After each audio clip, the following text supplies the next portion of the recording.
A petition calling for leniency in the case of a truck driver accused in a deadly Florida crash is gaining momentum, racking up nearly 2.5 million signatures as of August 24th, 2025. The petition, hosted on change.org, is addressed to Florida Governor Ron DeSantis and the state's Board of Executive Clemency.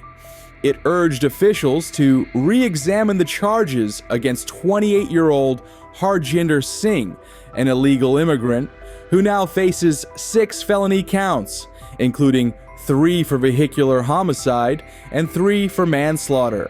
There is proof by preponderance of the evidence. ਤੇ ਸਾਨੂੰ ਹੋਰ ਵੀ ਸਬੂਤ ਮਿਲਿਆ that the defendant is an unauthorized alien. ਤੇ ਜਿਹੜਾ ਬੰਦਾ ਆਪਣੇ ਆਪ ਨੂੰ ਬਚਾਉਣ ਦੀ ਕੋਸ਼ਿਸ਼ ਕਰਦਾ ਨਾ ਉਹਨੂੰ ਉਹ ਜਿਹੜਾ ਨਾ ਇੱਥੇ ਰਹਿੰਦਾ ਪਿਆ ਨਾ ਉਹਨੂੰ ਨਜਾਇਜ਼ ਰਹਿੰਦਾ ਪਿਆ ਇੱਥੇ Therefore, this court finds you present ਤੇ ਅਸੀਂ ਚਾਹੁੰਦੇ ਹਾਂ ਕਿ ਜਿਹੜਾ ਅਦਾਲਤ ਹੈਗੀ ਨਾ ਉਹਦੇ ਸਾਹਮਣੇ ਤੁਸੀਂ ਪੇਸ਼ ਕਰੋ a substantial flight risk. Judge, could you repeat that, please? A substantial flight risk. Okay. ਉਹ ਕਹਿੰਦੇ ਨੇ ਕਿ ਨਾ ਤੇ ਨਾ ਤੁਹਾਨੂੰ ਹੋਰ ਵੀ ਖਤਰਾ ਹੈਗਾ ਕਾਫੀ ਜ਼ਿਆਦਾ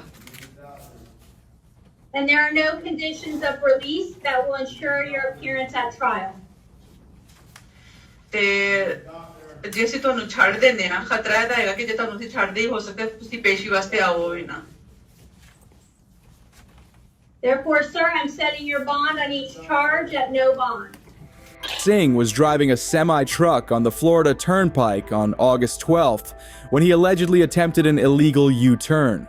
The truck jackknifed, slamming into a minivan and killing all 3 people inside.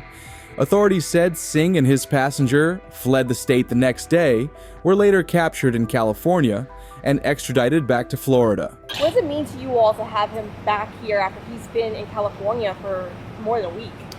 Yeah, so he took advantage, I think, of the fact that these are very complex investigations, and you can't just charge somebody right at the scene sometimes. And again, you have to work with the state attorney's office, and we've worked these cases before in the past. I think he took full advantage of the fact that this was under investigation. Hopefully to flee to California, his home state, where it's no secret it's a sanctuary state, and the fact that maybe he was hoping he'd walk scot-free, but our Governor Ron DeSantis and State Attorney Tom Backetall had other things in mind. And what has been your reaction? I mean, we lost 3 Floridians in this tragic crash. He tried making an illegal U-turn, cutting across all these lanes of traffic. What was your reaction when you saw this video that came out? How has it been for you? So, a lot of emotions. He did make an illegal U-turn. Had absolutely no remorse. You watch that video and you watch that minivan crash into the back of that trailer. I mean, it almost seemed like it was on purpose, to be honest with you. Nobody in their right mind could think they can make a U-turn like that without causing some sort of crash. People are driving 70, sometimes in excess of 70 miles an hour. They had absolutely no time to react to that crash. So very sad for the families that are involved, obviously. But more than anything, just the fact that not only did he not show any remorse, he didn't even try to render aid. Didn't even try to get out of the truck to go see if anybody's okay. I mean, any normal person in their right mind would try to do that. And that's whether you're here illegal, not illegal. That has nothing to do with it. You're talking about something that's just human nature. So that just saddens me. What about the passenger? Is there any charges coming his way at all? I'd have to refer that to Florida Highway Patrol. And I know DeSantis mentioned this as well, of the company that he was driving for, of wanting to go after them as well. And when we were digging into them, we found a bunch of violations. We found that the DOT actually grounded them only to be traveling in the state of California the day of the crash. Is that something you guys are also looking into? Well, I know Secretary Rubio and President Trump have pretty much suspended their operations nationwide, and the governor here in the state of Florida has done the same. They're going to be looking into them. So pretty much when they say they're going to do something, you can pretty much bet on it. It's going to happen. Over the weekend, a judge denied Singh's bond, citing his immigration status and risk of flight. Prosecutors emphasized that Singh had crossed the border illegally in 2018 and failed to secure work authorization under the Trump administration. Supporters argue the crash was a tragic accident, not a criminal act, and are demanding a proportionate and reasonable sentence if Singh is convicted. The petition, launched by a group called Collective Punjabi Youth, also asks for alternatives to incarceration, such as community service or counseling. In response to the crash, Senator Marco Rubio announced a federal halt on work visas for foreign commercial drivers.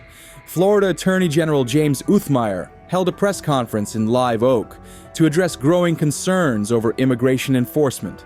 Speaking from a state interdiction site, Uthmire said, "We know what we're doing here." He criticized states like California and Washington for issuing commercial driver's licenses to undocumented immigrants, calling it dangerous and irresponsible. Yeah, the question is, am I surprised that other states are granting these CDL licenses to illegal immigrants? I guess I'm not surprised, sadly, that states like California and Washington and sanctuary states want to do this. But I do think there is major liability here.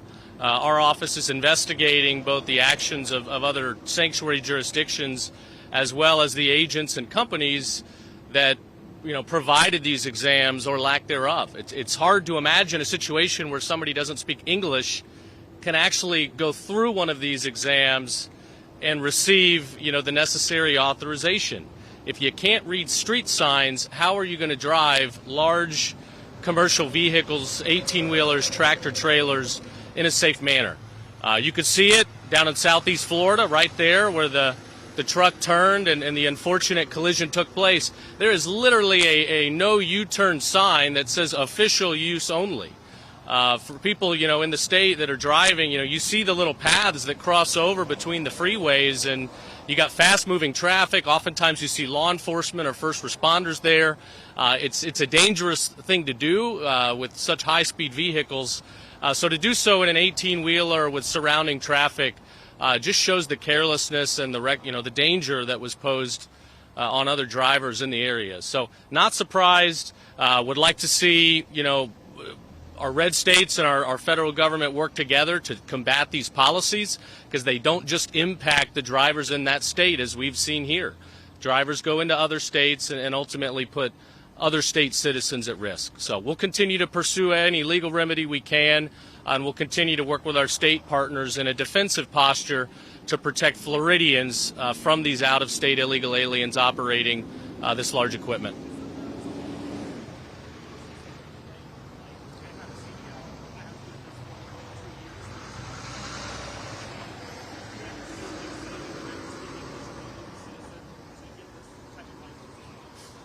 The question is, does the federal government have the ability to regulate here? The answer is absolutely yes. It's been great to see the Trump administration already stepping up. I believe last week, Thursday, Secretary Rubio formally announced that the federal government is going to be revoking all visas related to non-citizen labor operating these vehicles. I know the U.S. Department of Transportation is beginning some sort of audit into the behaviors of some of these states. And like I said earlier, we certainly are calling on and looking forward to work with the federal government in the hopes of restricting CDL programs that are operating in a careless manner.